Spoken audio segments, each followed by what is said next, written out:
وعلى آله وأصحابه أجمعين أما بعد فأعوذ بالله من الشيطان الرجيم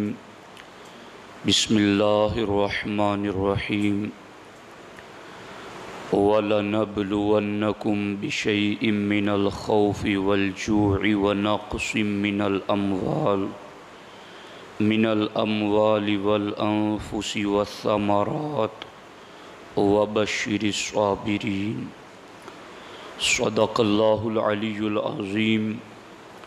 وصدق رسولہ النبی الامین المختار الکریم الرؤوف الرحیم۔ انتہائی احترام و عقیدت کے ساتھ حضور سید المرسلین خاتم الانبیاء شفیع المذنبین رحمت للعالمین صلی اللہ تعالی علیہ وآلہ واصحابہ وبارک وسلم کی بارگاہ میں اپنی غلامی کا ثبوت دیں اور جس طریقے سے میں پڑھاؤں میرے ساتھ مل کر با ادب با آواز بلند نذرانہ محبت پیش کریں۔ الصلاۃ والسلام علیک یا رسول اللہ، الصلاۃ والسلام علیک یا حبیب اللہ، الصلاۃ والسلام علیک یا نبی اللہ، وعلی آلک واصحابک یا نور اللہ، صلی اللہ تعالی علیہ وسلم۔ پارہائے صحف غنچہ ہائے قدس، اہل بیت نبوت پہ لاکھوں سلام۔ آب تطہیر سے جس میں پودے جمے، اس ریاض نجابت پہ لاکھوں سلام۔ خون خیر الرسل سے ہیں جن کا خمیر، ان کی بے لوث طینت پہ لاکھوں سلام۔ سیدہ فاطمہ طیبہ ظاہرہ جان احمد کی راحت پہ لاکھوں سلام۔ وہ حسن مجتبیٰ سید الاسخیاء راکب دوش عزت پہ لاکھوں سلام۔ دوستان محترم، عالمی تحریک سنی دعوت اسلامی کے زیر اہتمام 10 روزہ یاد شہدائے کربلا کے پروگرامات ہو رہے ہیں اور مجھے اس میں شرکت کی سعادت میسر ہیں۔ رب ذوالجلال میرا آپ کا سب کا حاضر ہونا اپنی بارگاہ میں قبول فرمائے۔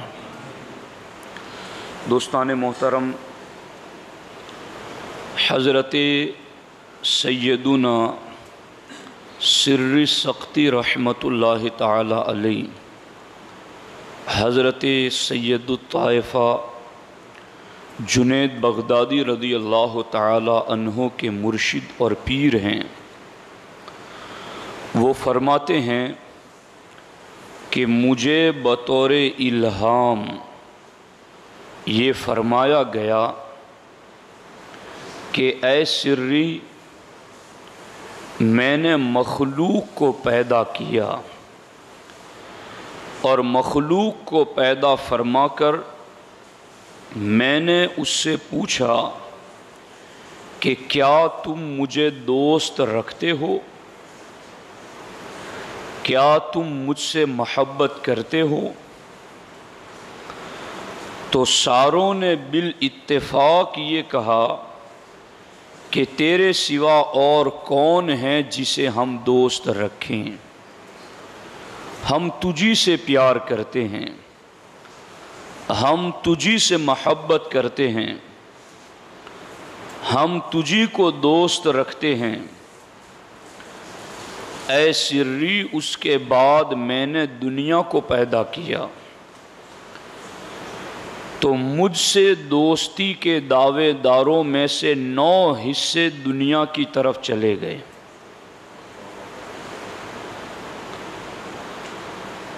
مگر ان میں بھی ایک حصہ ایسا رہا جس نے یہ کہا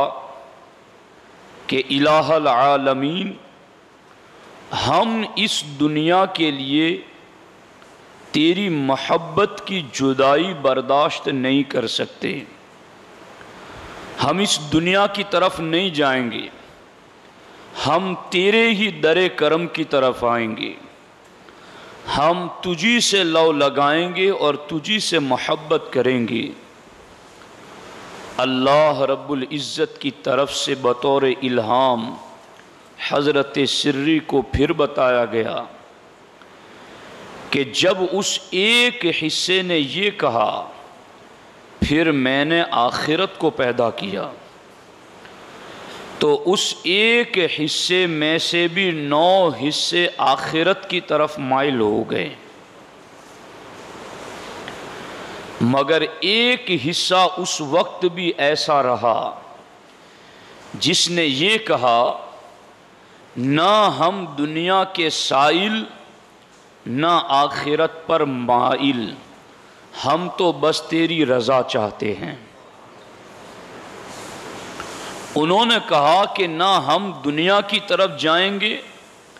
نہ ہم آخرت کی طرف جائیں گے، ہم تو بس تیری رضا کی طرف جائیں گے۔ پھر بطور الہام بتایا گیا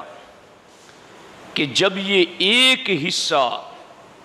نہ دنیا کا سائل نہ آخرت پر مائل، محض رضائے الہی کا طالب، جب اس ایک حصے نے اپنا یوں دعوے محبت اور دعوے دوستی کا اظہار کیا، تو میں نے ان پر بلائیں بھیجی، آزمائشیں ڈالی، ان کو مصیبتوں میں مبتلا کیا،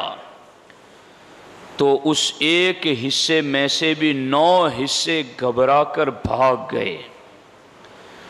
مگر ایک حصہ ان میں بھی اپنی جگہ پر یوں استقامت کے ساتھ کھڑا رہا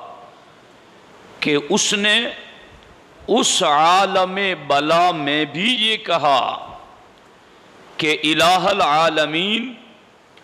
تو 7 زمین اور 7 آسمان کو بلا کا طوق بنا کر ہمارے گلے میں ڈال دیں، پھر بھی ہم تیرے در رحمت کو چھوڑنے والے نہیں ہیں، پھر بھی ہم تیری ہی طرف مائل رہیں گے۔ حضرت سری فرماتے اس وقت بتایا گیا بطور الہام، اولئک اولیاء حقا، اے سری میرے سچے دوست یہی لوگ ہیں۔ اب آپ ان مراحل پر غور کریں، ایک ایک مرحلہ ہماری زندگیوں کو بدلنے والا۔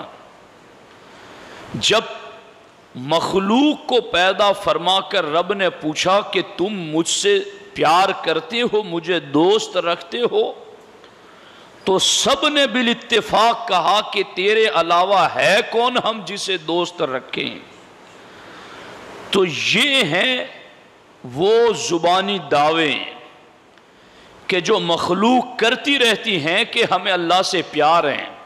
ہم اللہ سے محبت کرتے ہیں، وہ ہمارا خالق ہیں، ہم اسے وحدہ لا شریک مانتے ہیں، ہم اسے سجدہ کرتے ہیں، تو ہم اس سے پیار کیوں نہ کریں۔ مگر جب یوں پیار کے دعوے ہوئے تو پھر اللہ نے سامنے دنیا کو پیدا فرمایا کہ اب یہ کدھر جاتے ہیں، میرے پیار کے دعوے میں کھڑے اترتے ہیں یا دنیا کی طرف جاتے ہیں۔ تو فرمایا گیا کہ 9 حصے ان دعوے داروں کے دنیا کی طرف مائل ہو گئے، یعنی یہ دنیا کی طرف مائل ہونے والوں کا مطلب یہ نہیں ہے کہ جن کے پاس دنیا کی نعمتیں آ جائے معاذ اللہ وہ دنیا کی طرف چلے گئے، چونکہ دنیا کی نعمتیں غوث پاک کے پاس کم نہیں تھی، دنیا کی نعمتیں عثمان غنی کے پاس کم نہیں تھی، دنیا کی نعمتیں امام اعظم ابو حنیفہ کے پاس کم نہیں تھی، مگر ان کی دنیا کیسی تھی؟ کیا بات فرمائی مولا علی نے۔ مولا علی فرماتے ہیں کہ تم دنیا میں رہو مگر دنیا تم میں نہ رہے، اور یہ ایسے ہی گئے جیسے کشتی پانی میں رہے مگر پانی کشتی میں نہ رہے۔ چونکہ کشتی پانی پر رہے گی تو منزل تک پہنچائے گی، اور پانی کشتی میں آ جائے گا تو منزل تک پہنچنا تو دور کی بات، سواریوں کو بھی ہلاک کر دے گا۔ تو یہ دنیا ایک پانی ہے اور تمہارا وجود وہ کشتی کی طرح ہے، تو تمہیں دنیا میں ویسے رہنا ہے جیسے کشتی پانی میں رہتی ہے، کہ کشتی پانی کو منزل تک پہنچنے کا ذریعہ بناتی ہے، کہ پانی نہ ہو تو کشتی ریت پر چلے گی، کشتی سڑک پر چلے گی، اسے منزل تک پہنچنے کے لیے تو پانی چاہیے ہی چاہیے۔ تو تم دنیا میں یوں رہو کہ تم دنیا کو جنت تک پہنچنے کا ذریعہ اور وسیلہ بناؤ، مگر اس دنیا کو اگر تم نے اپنے دل میں بٹھا لیا اور یوں دنیا کو دل میں بٹھا لیا کہ اب اس دنیا کے لیے تمہارا فرض بھی چھوٹ گیا، اس دنیا کے لیے رب کی رضا بھی چھوٹ گئی، اس دنیا کے لیے رب کے رسول علیہ السلام کی اطاعت بھی چھوٹ گئی، اس دنیا کے لیے فرامین خداوندی اور فرامین رسول علیہ السلام پر عمل بھی چھوٹ گیا، تو اب تم یہ سمجھ لو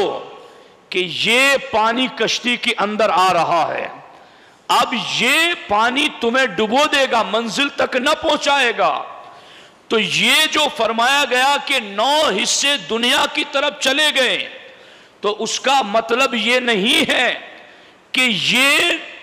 دنیا کی طرف جانے والے معاذ اللہ یہ صالحین بھی ٹھہرے، نہیں، ان کے پاس دنیا کی نعمتیں ضرور تھیں،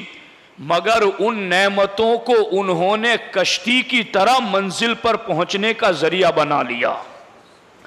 منزل تک پہنچنے کا سبب بنا لیا۔ اس دنیا کی نعمت کو اپنے دل میں اس طرح نہیں آنے دیا جس طرح ملاح کشتی میں پانی نہیں آنے دیتا،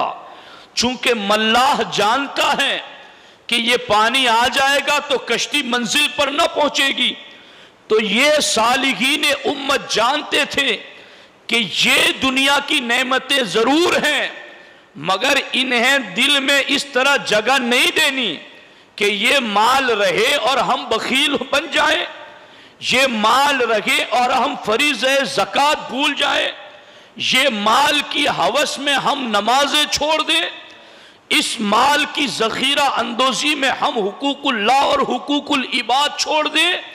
تو ان صالحین نے نعمتوں کو یوں نہیں رکھا، بلکہ انہوں نے نعمتوں کو کشتی کی طرح یوں استعمال کیا کہ وہ جنت تک پہنچے ہی نہیں، ہزاروں کو جنت کا مسافر بنا دیا۔ اب دیکھو یہ 9 حصے دنیا کی طرف مائل ہو گئے، مگر ایک حصہ پھر بھی رہا۔ اب یہی تو وہ دنیا کا مقام ہے کہ جہاں امام حسن کے پاس، امام حسین کے پاس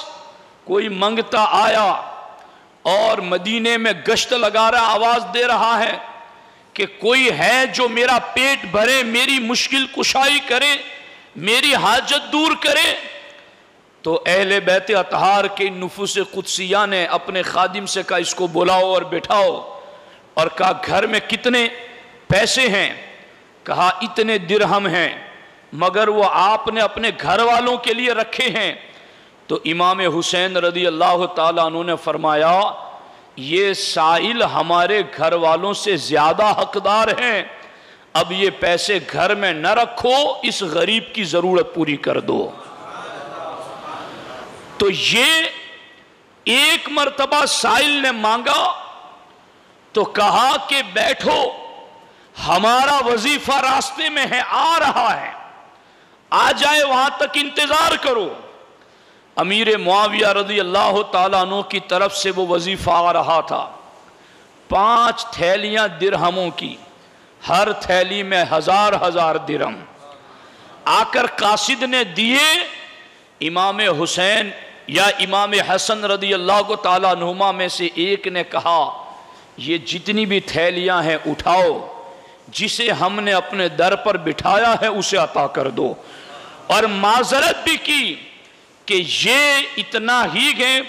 بس ہم نے تمہیں دے دیا، مگر تم یہ سمجھنا کہ ہم نے کسی سے مانگا ہی نہیں تھا، اور ہم یہ سمجھیں گے کہ ہم نے کسی کو دیا ہی نہیں تھا۔ غور کریں، یہ ہیں وہ لوگ جو اولئک اولیاء حقاً کے سچے مصداق ہیں، جن کے پاس کیا نہیں تھا، جن کے پاس تخت و تاج، سلطنت و امارت،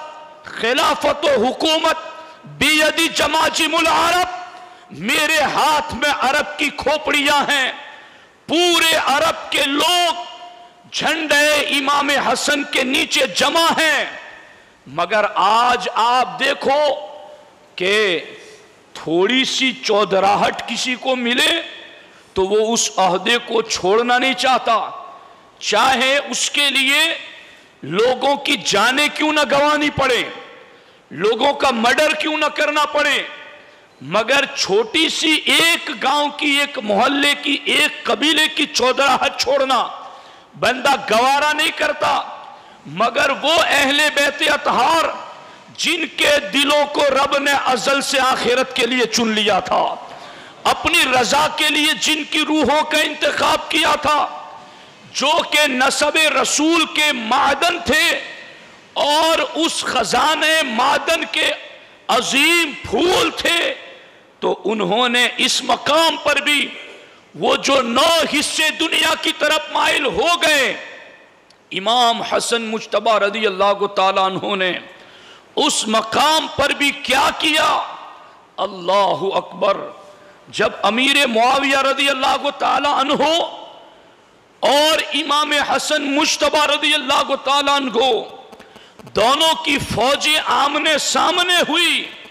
تو حضرت امیر معاویہ رضی اللہ تعالیٰ عنہ کے ساتھ صحابی رسول عمرو بن عاص رضی اللہ تعالیٰ عنہ تھے۔ انہوں نے حضرت امیر معاویہ سے کہا، معاویہ یہ دیکھو کتنا بڑا لشکر ہے حسن مجتبی کا، یہ جب لڑنے پر آئیں گے تو ہمیں پیس کر رکھ دیں گے، کوئی بچ کر نہ جائے گا۔ جب یہ بات انہوں نے کی تو پتا چلا کہ لشکر بڑا تھا، تعداد بڑی تھی، آپ کے ارد گرد جانے دینے والے جانثاروں کی تعداد بڑی تھی، مگر اس شہزادہ رسول علیہ السلام نے اس وقت کس طریقے کو اختیار کیا؟ آپ نے کہا میں اپنے نانا جان مصطفیٰ کریم علیہ السلام کے وعدے کے مطابق اس خلافت اور حکومت کو حضرت امیر معاویہ کے سپرد کر رہا ہوں، اور آپ نے وہ پوری سلطنت، وہ پوری خلافت، وہ پوری حکومت حضرت امیر معاویہ رضی اللہ تعالیٰ عنہ کو سونپی۔ اور کمال ہے بخاری شریف میں یہ بات کہ جب حضرت امیر معاویہ نے خاندان قریش کے 2 بندوں کو، عبد الرحمن اور عبداللہ ابن عامر، خاندان قریش کے ان دونوں بندوں کو جب بھیجا امام حسن مجتبی کے پاس صلح کی بات چیت کرنے کے لیے، تو امام حسن نے کہا میں اس صلح کی پیشکش کو رد کیسے کروں،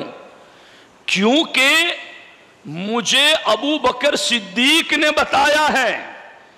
کہ اے حسن جب تم چھوٹے تھے تو حضور نے دوران خطبہ تمہیں گود میں بٹھایا تھا، اور ایک نظر مجمع کو دیکھتے، ایک نظر تمہیں دیکھتے تھے، اور اے حسن اس وقت اللہ کے رسول علیہ السلام نے فرمایا تھا کہ ان ابنی ھذا سید، کہ میرا یہ بیٹا سید اور سردار ہے، اور اس کی سرداری کی ایک علامت یہ ہے لعل اللہ ان یصلح بہ بین فئتین عظیمتین من المسلمین، کہ اللہ میرے اس سردار بیٹے کے ذریعہ مسلمانوں کی دو جماعتوں میں صلح فرما دے گا۔ اب دیکھو،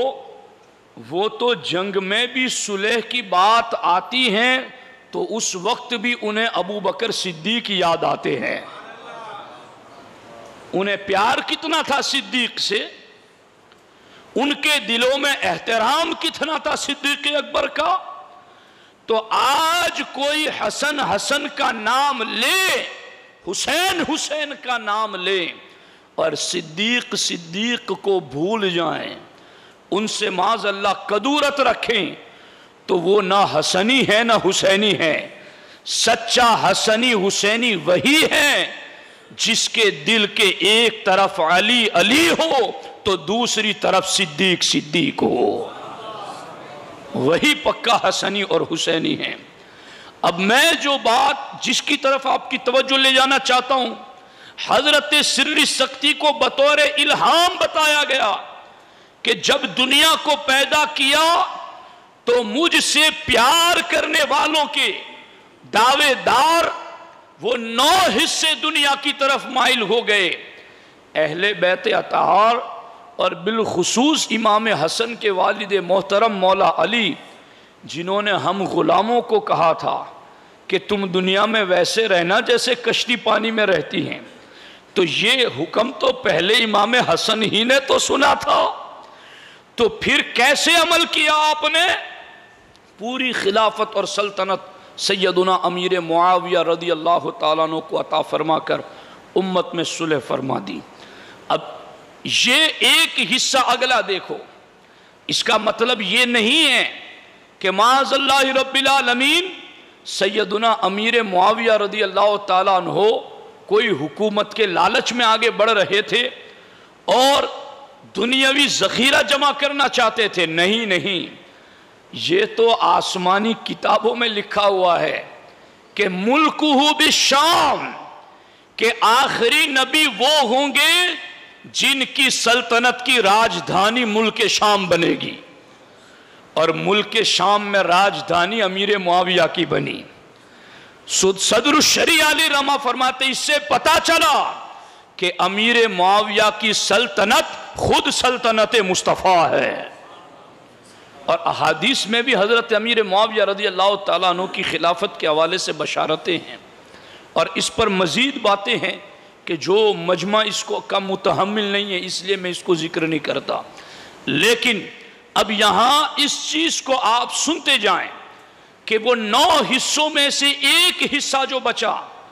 تو پھر اللہ نے آخرت کو پیدا فرمایا۔ تو سر سختی علی رحمہ سے کہا گیا کہ آخرت کے معاملے میں پھر 9 حصے اس ایک حصے میں سے آخرت کی طرف چلے گئے، یعنی ان کی طلب آخرت کے درجات اور آخرت کی نعمتیں رہی، مگر ایک حصہ اس وقت بھی تھا جو یہ کہتا تھا کہ نہ ہم دنیا کے سائل نہ آخرت پر مائل، ہم تو ہر حال میں مولا کی رضا کے طالب، کہ ہم تو بس یہ دیکھتے ہیں کہ اللہ کی رضا کس میں ہے، اور اس رضا کے پورا ہونے میں آخرت ملتی ہے تو یہ اس کا انعام ہے، اس کی رضا کی تکمیل میں اگر دنیا کی نعمتیں ملتی ہیں تو یہ اس کا فیصلہ اور انعام ہے، مگر ہم ہیں مولا کی رضا کے طالب۔ جب اتنے درجے پر پہنچے تو پھر آگے وہاں پر ان کے لیے یہ بات ہوئی کہ اب وہ ایک حصہ جو 2 مرتبہ 9 حصوں سے کٹتا ہوا یہاں تک آیا، اب اس ایک حصے میں بھی جب آیا نا منزل کی طرف، تو اللہ نے ان پر آزمائشیں اتاری، بلائیں اتاری، مصیبتیں نازل کی۔ تو حضرت سر سختی فرماتے ہیں کہ اب وہ گروہ اس میں سے بھی 9 حصے گھبرا کر بھاگ گئے، اور ایک حصہ اس وقت بھی ثابت قدم رہا۔ تو اللہ نے فرمایا اولئک اولیاء حقا، کہ یہ جو ہر غم رنج صدمہ ہم ہر قسم کی گھڑی میں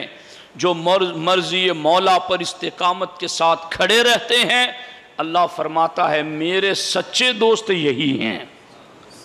اب اس بات کو ذکر کرنے کے بعد علامہ حسن رضا بریلوی استاذ زمن، امام اہل سنت کے چھوٹے بھائی، ارشاد فرماتے اس مقام پر اہل بیت اطہار کی بلا پسندی دیکھو کہ انہیں اللہ کی طرف سے ملنے والی آزمائشوں میں لطف کیسا آتا ہے۔ جی اب یہ بات تو میں بھی اہل نہیں ہوں کرنے کا کہ میں کوئی اس درجے پر ہوں اور بات کر رہا ہوں، مگر اس نیت سے میں کروں کہ ان کی بلا پسندی کا کچھ حصہ ہمیں یوں ملیں کہ ہمیں بھی رب کی راہ میں مصیبت آئے تو شکوہ نہیں لذت آنا شروع ہو جائے۔ میں اس نیت سے اور ان کے در کے فیض کا طالب ہونے کی حیثیت سے یہ بات عرض کر رہا ہوں کہ اہل بیت اطہار کو بلا پسندی میں لذت کتنی آتی۔ ایک ہے کہ سکھ ملے، نعمتیں ملے اور بندے کا نفس مطمئن ہو، اور ایک ہے زخم لگے اور وہ اطمینان محسوس کریں، اسے تکلیف ہو اور وہ اس میں لذت محسوس کریں کہ کوئی تو ہے جو مجھ پر یہ مصیبتیں بھیج کر مجھے آزما رہا ہے، بس اس کی یہ آزمائش ہے تو میں اس میں راضی ہوں۔ تو اہل بیت اطہار کی بلا پسندی دیکھو کہ سیدنا ابو ذر غفاری سے کسی نے کہا کہ بلا اور نعمت کے بارے میں تم کیا کہتے ہو اے ابو ذر؟ تو حضرت ابو ذر غفاری نے کہا کہ ہمارے لیے بلا اور نعمت دونوں برابر ہیں، آنچے از دوست می رسد نیکو است، کہ جو کچھ بھی محبوب کی بارگاہ سے ملے وہ پسندیدہ ہے،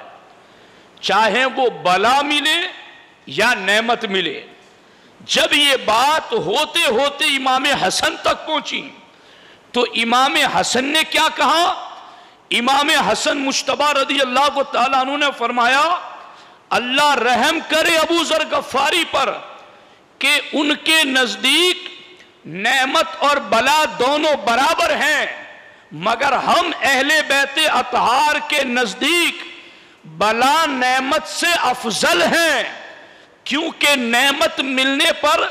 کچھ نہ کچھ نفس کا حصہ مل جاتا ہے، مگر بلا میں تو صرف رب کی رضا مرضی ہوتی ہے، آزمائش میں تو صرف رب کی رضا مطلوب ہوتی ہے۔ اب یہ کوئی کم آزمائش تھی کہ پہلے انہیں سید کا ٹائٹل دیا گیا، پہلے انہیں خلافت راشدہ کا حصہ بنایا گیا، پہلے انہیں اسلامی سلطنت کا وارث اور خلفائے راشدین کا جانشین بنایا گیا، اور پھر انہیں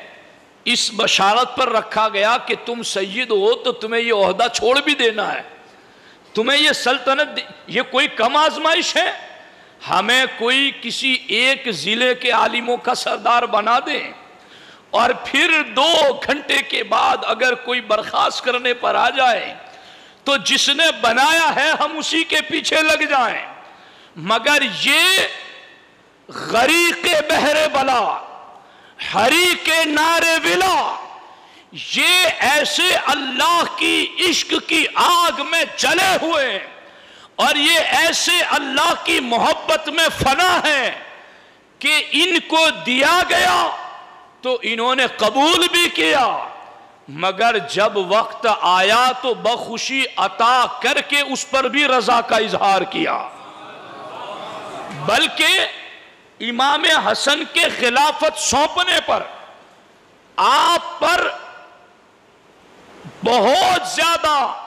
عرصہ حیات تنگ کیا گیا،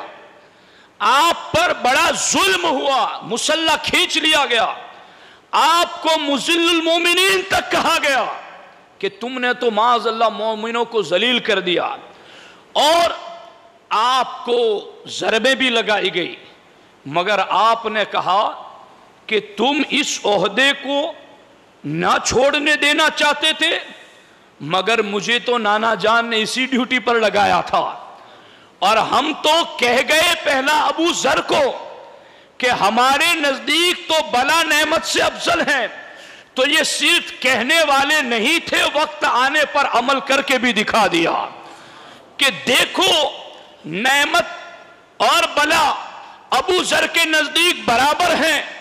مگر ہم اہل بیت کے نزدیک بلا نعمت سے افضل ہیں، کیونکہ نعمت میں حظ نفس ہے، نعمت میں نفس کا بھی کچھ حصہ شامل ہو ہی جاتا ہے، مگر بلا اور آزمائش میں تو بندے کے دل میں صرف اللہ کی رضا ہی رہتی ہے، تو ہمارے نزدیک تو بلا ہی افضل ہے۔ جنہوں نے اس کو گلے لگایا تھا بلا کو، وقت آنے پر پھر اس کا کامل حق بھی ادا کر دیا۔ تو اب ان کو اولیائی حقاً نہ کہا جائے تو کون اولیائی حقاً ہوگا؟ یہی تو اولیائی حقاً کے مصداق ہیں۔ اور یہاں میں ایک بات بتانا چاہتا ہوں آپ کو، بہت غور سے سننا، کہ یہ جو آپ نے خلافت عطا فرما دی سیدنا امیر معاویہ رضی اللہ تعالیٰ عنہ کو، تو ایک چیز یاد رکھنا، یہاں رافضی ذہن اہل سنت کو مس گائیڈ کرنا چاہتا ہے اور کہتا ہے کہ امیر معاویہ رضی اللہ تعالیٰ عنہ نے مولا علی سے جنگ کی، اور معاذ اللہ جنگ دشمنی کی وجہ سے ہوتی ہے، تو علی سے جنہوں نے جنگ کی انہوں نے علی سے معاذ اللہ دشمنی رکھی، اور علی سے جو دشمنی رکھے وہ تو مومن نہیں ہے، حدیث میں ہے۔ اس طرح کا قضیہ سیٹ کر کے امیر معاویہ رضی اللہ تعالیٰ عنہ پر الزام لگاتے ہیں۔ اس کے جواب تو بہت ہیں، مگر ہم یہ کہتے ہیں کہ جب یہ امیر معاویہ اور مولا علی کے درمیان جنگ چل رہی تھی، آج جو اعتراض کر رہا ہے اور اس جنگ کا حوالہ دے کر امیر معاویہ پر اعتراض کر رہا ہے، کیا اس وقت وہ موجود تھا؟ لیکن اس وقت امام حسن ضرور موجود تھے اور مولا علی کے ساتھ ہی موجود تھے۔ اگر وہ جنگ دشمنی کی وجہ سے ہوتی تو کیا امام حسن کو پتا نہیں تھا کہ علی سے دشمنی کرنے والا مومن نہیں ہے؟ امام حسن جانتے تھے وہ جنگ دشمنی کی وجہ سے نہیں تھی، وہ جنگ تو اجتہادی مسئلے کی وجہ سے تھی۔ اسی لیے وقت آنے پر امام حسن مجتبیٰ نے پوری خلافت اٹھا کر امیر معاویہ کو عطا کر کے دنیا کو بتا دیا کہ امیر معاویہ رضی اللہ تعالی عنہ کسی باطل گروہ کے فرما روا کا نام نہیں ہے، راہ جنت کے مسافروں کے مقتدا کا نام ہے۔ اب دیکھو یہاں پر یہ ہیں سیدنا امیر معاویہ رضی اللہ تعالیٰ عنہ کو خلافت دینا، اور آپ کی توجہ ہو تو میں کچھ کہنا چاہتا ہوں آپ کو، ہے توجہ آپ کی، دھیان ہے آپ کا؟ دیکھو رب کی رضا کے لیے جب بندہ کچھ چھوڑ دیتا ہے نا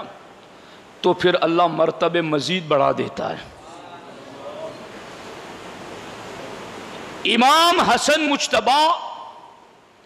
اگر خلافت بالفرض بفرض محال نہ بھی چھوڑتے تو 5-10 سال یا اس سے زیادہ خلافت رہتی، مگر ایک نہ ایک دن تو اس کا جو زمانہ تھا اس کو ختم ہونا ہی تھا۔ مگر جب آپ نے اللہ رسول کی مرضی کے مطابق خلافت عطا کر دی تو اس کا انعام کیا ملا؟ سرکار اعلیٰ حضرت نے فتح رضویہ شریف میں لکھا، اور ملا علی قاری رحمت اللہ تعالیٰ علیہ نے مرقات شرح مشکات میں لکھا کہ اللہ رب العزت نے قطبیت کا مقام تو حسنی حسینی سادات دونوں میں رکھا ہے، مگر اللہ نے قطبیت کبریٰ کہ وہ قطب جو سارے قطبوں کا سردار ہو، یہ اللہ نے صرف امام حسن کو اور ان کی اولاد کو عطا فرمایا۔ یہ صرف حسنی سادات کا حصہ۔ فرماتے ہیں قطب اکبر امت میں خود امام حسن مجتبیٰ جو قطب اول ہیں، اور قطب اوسط قطبیت کبریٰ کے منصب پر بیچ والے جو قطب فائز ہیں وہ سرکار غوث اعظم دستگیر، اور تیسرے قطبیت کبریٰ کے منصب پر فائز وہ امام مہدی رضی اللہ تعالیٰ عنہ، اور پہلے تو امام حسن مجتبی خود، اور دوسرے غوث پاک اور امام مہدی دونوں حسنی سید۔ تو پوچھا گیا کہ یہ قطبیت کبریٰ صرف حسن مجتبی اور ان کی اولاد میں کیوں رہی؟ کہا انہوں نے خلافت اٹھا کر امیر معاویہ کو دے دی، اللہ کو ان کا خلافت دینا اتنا پسند آیا کہ اللہ نے باطنی سلطنت کی حکمرانی انہیں اور ان کی اولاد کو عطا فرما دی۔ آپ غور فرمائیں، یہ ہیں بلا کو نعمت سے افضل سمجھنے والے، تو پھر مرتبے بھی انہی کے بلند ہوتے ہیں، عظمتیں بھی انہی کو دی جاتی ہیں، رفعتیں بھی انہی کا مقدر بنتی ہیں۔ تو امام حسن مجتبی رضی اللہ تعالی عنہ نے یوں اس طریقے سے بلا کو ترجیح دی، اور یہ صرف امام حسن مجتبی کی بات نہیں ہے، آپ خاتون جنت کو دیکھ لیں، یہ انہوں نے بات اپنی نہیں کی تھی۔ ابو ذر غفاری کے سامنے جب بات آئی تو یہ نہیں کہا کہ مجھ حسن مجتبی کے نزدیک بلا نعمت سے افضل ہے، بلکہ انہوں نے کہا ہم اہل بیت اطہار کے نزدیک۔ جی تو یہ پورے خاندان نبوت کی ترجمانی ہے، پورے خاندان اہل بیت اطہار کی عادتوں کا اظہار ہے۔ اور یہی معاملہ تو ہوا کہ جب اللہ کے رسول علیہ السلام ایک جنگ سے واپس آئے، کنیزیں باندیاں تقسیم کی جا رہی تھی، مولا علی نے خاتون جنت سے کہا کہ تم بھی جاؤ اپنے بابا جان کی بارگاہ میں اور کوئی ایک کنیز طلب کر لو جو تمہارے گھریلو کام میں آسانی ہو جائیں۔ گئیں، اپنے ہاتھ دکھائے، چکی پیستے پیستے ہاتھوں کی یہ حالت ہو گئی ہے، بابا جان ایک کنیز مجھے بھی دے دیں تاکہ میرے لیے بھی کام میں آسانی ہو جائے۔ تو اللہ کے رسول علیہ السلام نے فرمایا فاطمہ کیا میں تمہیں اس سے بہتر چیز نہ عطا کر دوں؟ یہ ہیں جن کے نزدیک بلا نعمت سے افضل ہیں، کیا میں تمہیں اس سے بہتر چیز نہ عطا کروں؟ کہا وہ کیا ہے؟ کہا فاطمہ جب سونے کے لیے جاؤ تو 33 مرتبہ الحمدللہ، 33 مرتبہ سبحان اللہ اور 33 مرتبہ اللہ اکبر پڑھ لو، اللہ تمہاری دن بھر کی تھکان کو دور فرما دے گا۔ اور ایک مرتبہ ہمارے آقا علیہ السلام خاتون جنت کے گھر میں داخل ہوئے اور خاتون جنت کے قریب گئے تو دیکھا کہ 2 چوڑیاں آپ کے دونوں ہاتھ میں چاندی کی ہیں۔ سرکار دو عالم صلی اللہ علیہ وسلم فوراً واپس باہر نکل گئے۔ تو خاتون جنت تو مزاج شناش نبوت تھی، جن کے تو چلنے کا انداز بھی رسول اللہ کے مشابہ، جن کے بولنے کا انداز بھی رسول اللہ کے مشابہ، اور ان کی اس سیرت کا ذکر بھی ماں عائشہ صدیقہ نے کیا۔ رافضیوں کچھ تو سمجھو کہ ان میں پیار کتنا تھا، بیٹی کی سیرت کا چرچا ماں کر رہی ہے، کہیں بغض والے یوں سیرتوں کو بیان کرتے ہیں۔ یہ سیرت اور کردار، اتنی مشابہت آواز میں، چال چلن میں، گفتار میں، انداز میں، سمجھ گئیں کہ حضور آج آئیں اور فوراً چلے گئے، کیا بات ہے۔ اپنے ہاتھوں کی طرف دیکھا، فوراً دونوں چوڑیاں نکالی اور بارگاہ رسالت میں عرض کی حضور آپ جسے چاہیں اس پر صدقہ کر دیں، آپ جسے چاہیں اسے عطا کر دیں، میں راضی ہوں اس پر۔ اور پھر اللہ کے رسول علیہ السلام نے حضرت عمر سے کہا کہ ہاتھی دانت کی 2 بنگڑیاں بنا لاؤ اور وہ میری فاطمہ کو عطا کر دی جائے۔ اسی طرح سرکار ایک مرتبہ تشریف لائیں تو دروازوں پر نقشی پردے لٹکے ہوئے تھے، سرکار دو عالم صلی اللہ علیہ وسلم نے وہ بھی ناپسند فرمائے، یہاں تک کہ وہ بھی نکال کر کے عطا کر دیے گئے۔ تو یوں اس طریقے سے آپ اہل بیت اطہار کی پوری زندگی دیکھ لیں، وہ قرآن مجید کی آیت وَيُطْعِمُونَ الطَّعَامَ عَلَىٰ حُبِّهِ مِسْكِينًا وَيَتِيمًا وَأَسِيرًا، اس پر جرح کی گئی ہیں، مگر میں اس کو چونکہ خزائن العرفان میں علامہ نعیم الدین مراد آبادی علیہ الرحمٰن نے بھی ذکر کیا اور علامہ مبلغ اسلام عبد المبین نعمانی صاحب نے بھی اس کو ذکر کیا اور اس پر گفتگو اور کلام کیا، تو اس لیے میں ذکر کر رہا ہوں کہ امام مولا علی نے، خاتون جنت نے اور آپ کی کنیز حضرت فضہ نے، تینوں نے نظر مانی کہ حسن و حسین کو شفا مل گئی تو ہم 3 دن کے روزے رکھیں گے، اور پھر انہیں شفا مل گئی، روزہ رکھنا ہوا تو مولا علی ایک یہودی کے یہاں سے 3 سا جو لائے اور روزانہ 1 سا کا آٹا بنا کر روٹیاں بناتے ہیں۔ ایک دن روٹیاں رکھی، پورے دن روزہ رکھا ہوا ہے، افطار کے لیے بیٹھے تو ایک مسکین دروازے پر آیا، ہے کوئی جو ہمیں کھانا کھلائے؟ تو ان تینوں نے وہ روٹیاں اٹھائی اور اس مسکین کو عطا کر دی۔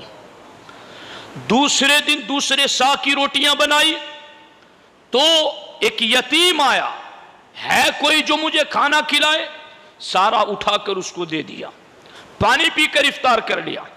تیسرے دن تیسرے سا سے روٹیاں بنائی، پھر ایک قیدی دروازے پر آیا،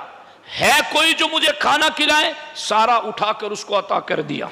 اور اللہ نے جب انہوں نے یہ ساری قربانیاں دی، یہ ہیں بلا نعمت سے افضل۔ صرف باتوں کی بات نہیں ہے، یہاں کردار ہیں، یہاں سیرت ہیں، یہاں نمونہ عمل ہیں، یہاں پریکٹیکل ہیں کہ یہ 3 دن تک روزے رکھ کر کے افطار کے وقت اٹھا کر کے یتیم کو، قیدی کو، مسکین کو دیتے رہے۔ تو اللہ نے قرآن میں آیتیں اتاری، یہ ایسے میرے چہیتے محبوب بندے ہیں، وَيُطْعِمُونَ الطَّعَامَ عَلَىٰ حُبِّهِ مِسْكِينًا وَيَتِيمًا وَأَسِيرًا،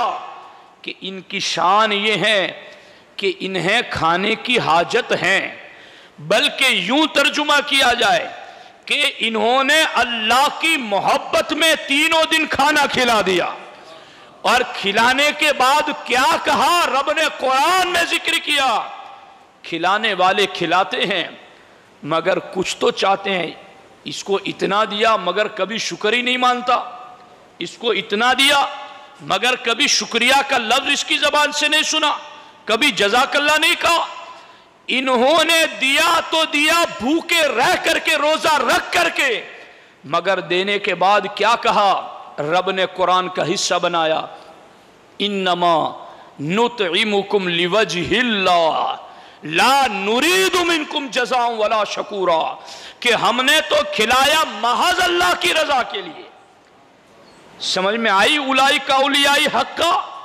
نہ دنیا کے سائل نہ آخرت پر مائل، اور بلائیں آئے تو کہہ گئے کہ 7 آسمان و زمین کیوں بلا کے توق بنا کر ہمارے گلے میں نہ ڈال دیے جائے، ہم تیرا در رحمت نہیں چھوڑنے والے۔ یہ 3 دن کھلانے کے بعد کہتے ہیں انما نطعمکم لوجہ اللہ، ہم نے تو اللہ کی رضا ہی کے لیے کھلایا ہے، لا نرید منکم جزاء ولا شکورا، ہم تو یہ بھی نہیں پسند کرتے کہ کوئی ہمیں جزاک اللہ کہے اور شکریہ کی بات کرے، ہم تو کھلاتے بھی ہیں تو محض مرضی مولا میں کھلاتے ہیں۔ یہ ہیں وہ جن کے نزدیک بلا نعمت سے افضل ہیں۔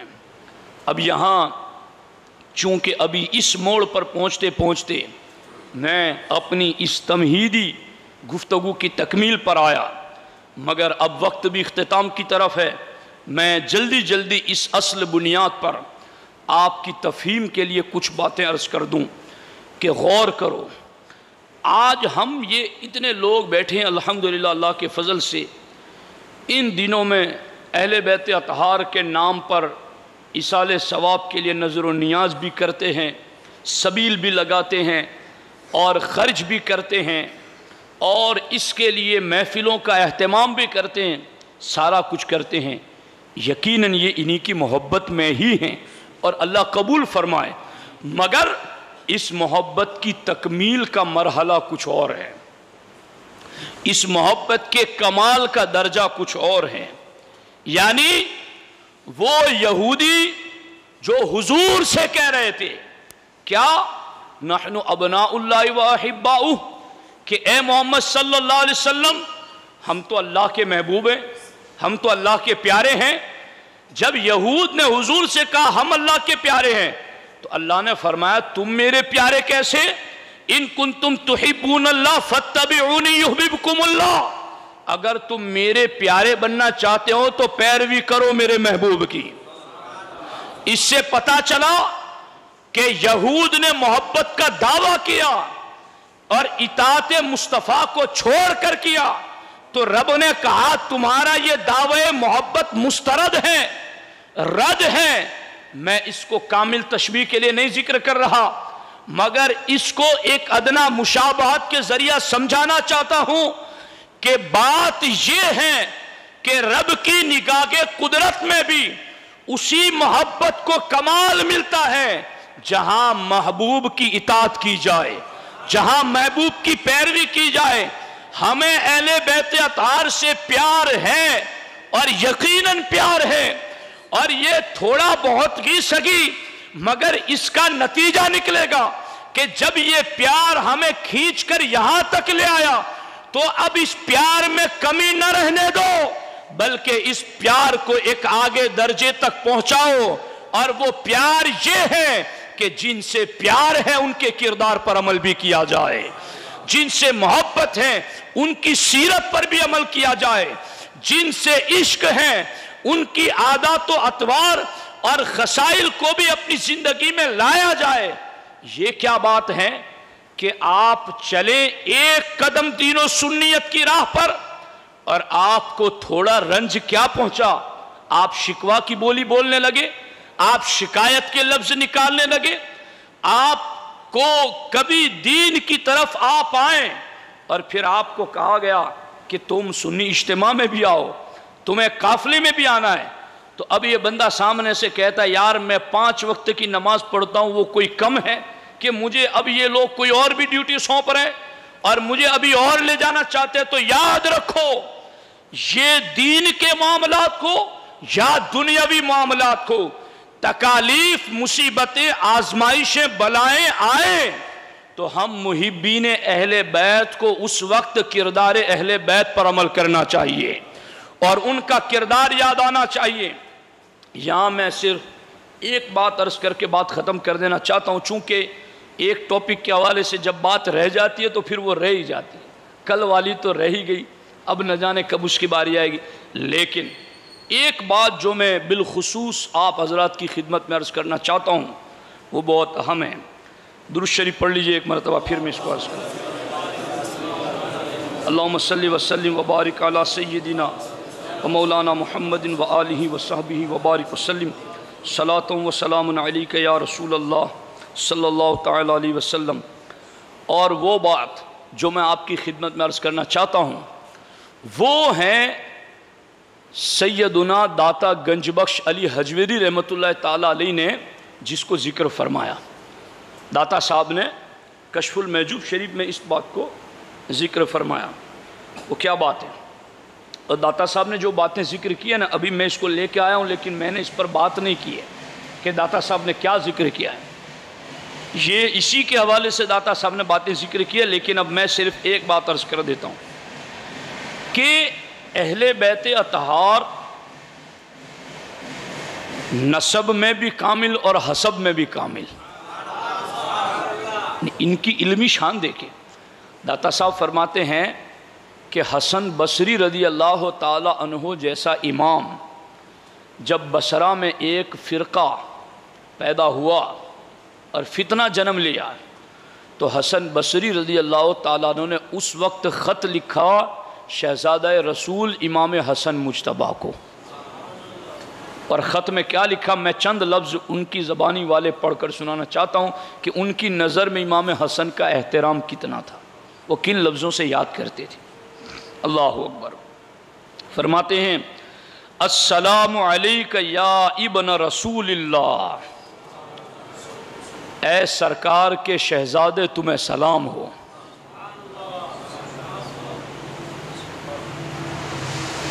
یہاں بھی ایک بات ہے، کہ سادات کے لیے یہ بھی کمال ہے کہ وہ اولاد علی ہیں،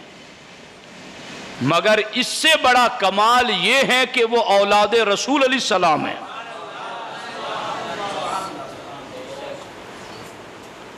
روافظ کے زیر اثر، میں نے کل کہا تھا نا، اہل بیت کی شان ہم بیان کریں گے مگر بطریق روافظ نہیں، بطریق اہل سنت۔ روافظ مولا علی کے پاس لے جاتے، پھر وہاں سے ابو طالب کی طرف لے جاتے، تو کمال بڑا تو یہ ہے نا کہ انہیں اولاد رسول علیہ السلام کہا جائے، اور یہی قرآن میں ہے اور یہی حضور کے فرمان میں بھی ہے۔ آیت مباہلہ جب نازل ہوئی تو کیا کہا گیا؟ ندعو ابناءنا و ابناءکم، حبیب آپ کہہ دیں میں اپنے بیٹوں کو لے کر آتا ہوں، نصرانیوں تم اپنے بیٹوں کو لے کر آؤ۔ حضور کنہیں لے کر نکلے تھے؟ حسن و حسین ہی کو تو لے کر نکلے، بیٹے بنا کر جنہیں قرآن میں کہا گیا کہ یہ محبوب علیہ السلام آپ کے بیٹے ہیں، تو سرکار جنہیں بیٹا بنا کر لے کر نکلے۔ تو امام حسن بصری نے بھی یاد کیا تو یبن رسول اللہ کہہ کر یاد کیا، اور داتا صاحب نے بھی اس کو اسی طرح ذکر کیا۔ یہ دیکھو سچے سنی سادات کا اہل بیت کی فضیلت بیان کرنے کا طریقہ، کہاں لوگ گھومے ڈوبے جا رہے ہیں۔ فَهَلْ أَنْتُمْ مُنْتَهُونَ، تم باز نہیں آؤ گے؟ یبن رسول اللہ وَقُرَّةُ عَيْنِهِ، اے حضور کی آنکھوں کی ٹھنڈک، آپ پر سلام، آپ پر اللہ کی رحمت اور برکت۔ اما بعد فَإِنَّكُمْ معاشر بنی ہاشم، اے حسن مجتبیٰ آپ خاندان بنی ہاشم تو کل فلک الجاریہ، چلنے والی کشتی کی طرح ہو۔ کہاں چلتی ہے وہ کشتی؟ فی بحر لجی، جو کشتی سخت تاریک سمندر میں بھی چلتی ہے۔ اندھیرا، ایک تو رات کا سمندر کا اندھیرا، مگر اس اندھیری رات میں بھی سمندر میں اہل بیت کی کشتی رکتی نہیں، منزل کی طرف چلتی رہتی ہے۔ اے بنی ہاشم تم تو وہ کشتی ہو۔ وَمَصَابِحُ الدُّجَى، اور اے بنی ہاشم تم تو تاریکیوں کے چراغ ہو۔ وَأَعْلَامُ الْهُدَى، اور تم تو ہدایت کا علم ہو، ہدایت کا جھنڈا ہو۔ وَأَئِمَّةُ الْقَادَةِ الَّذِينَ مَنْ تَبِعَهُمْ نَجَا، اور تم تو وہ پیشوا اور رہنما ہو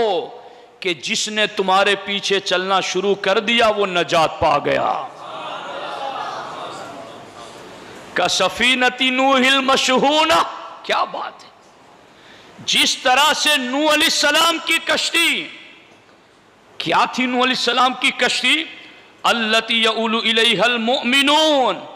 جس کشتی میں ایمان والے بیٹھ گئے تو کیا ہوا؟ وَيَنْجُ فِيهَا الْمُتَمَسِّكُونَ،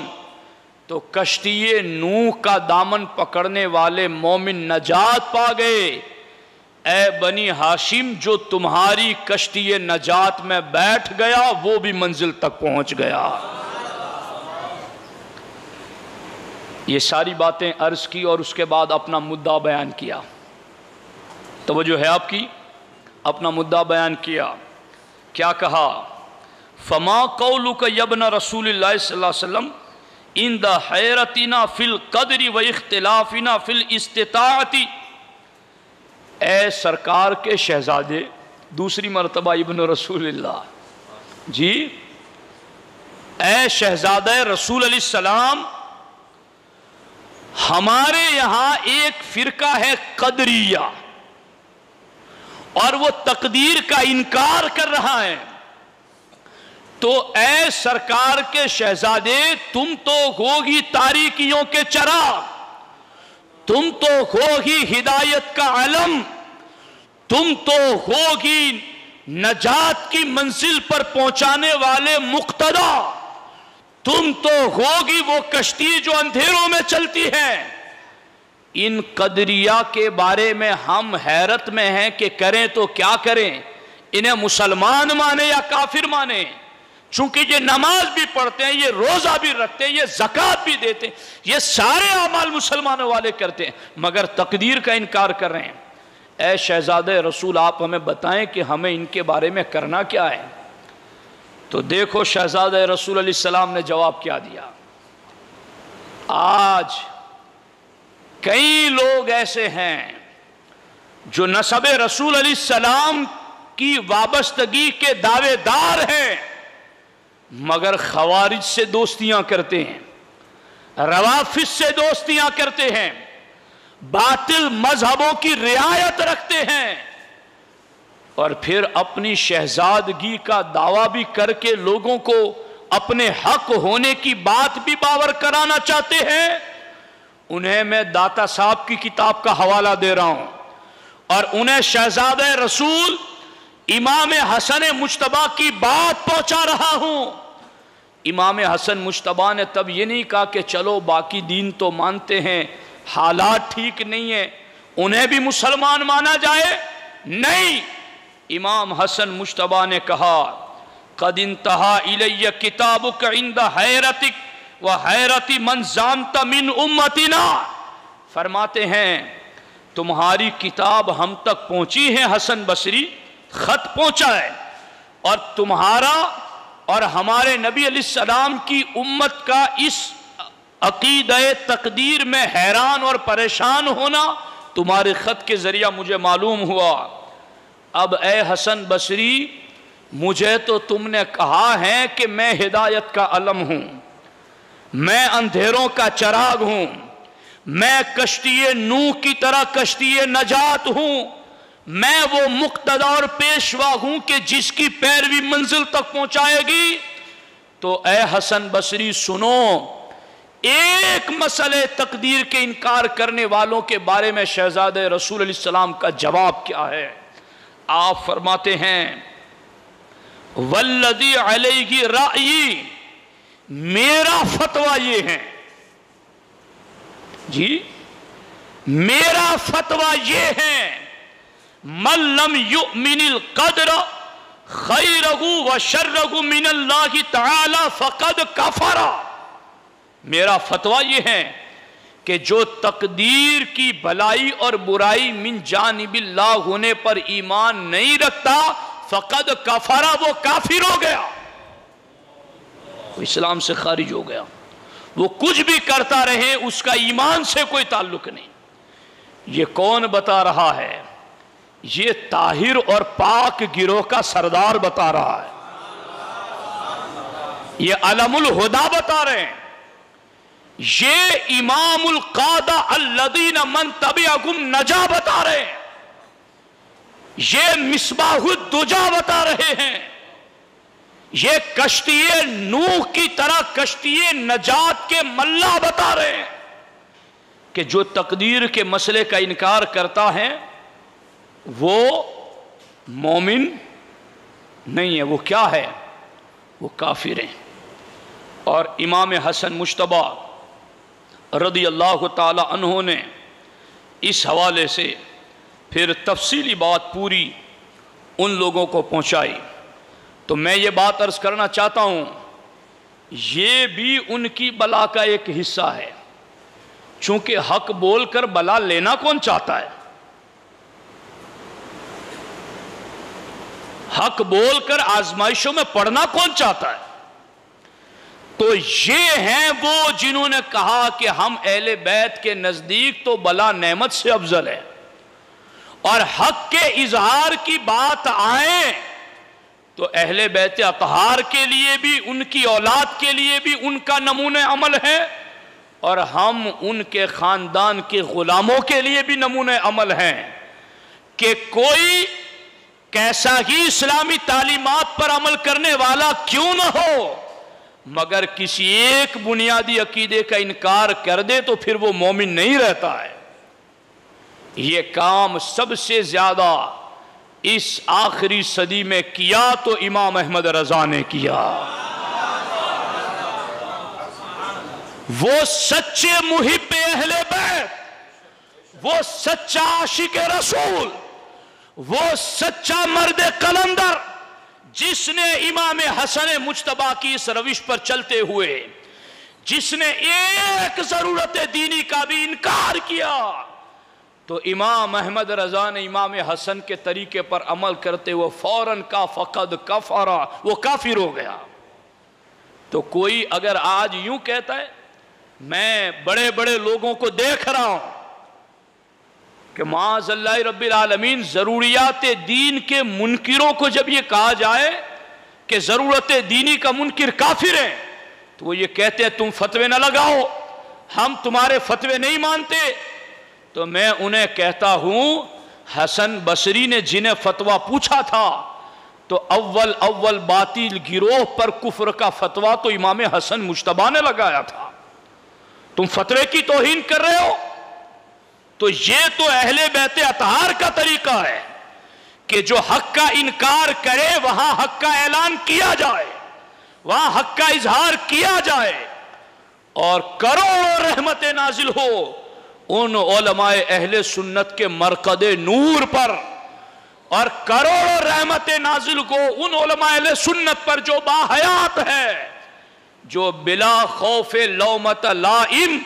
امام حسن مجتبیٰ کے طریقے پر چلتے ہوئے ہر دم حق کا اظہار کرتے ہیں،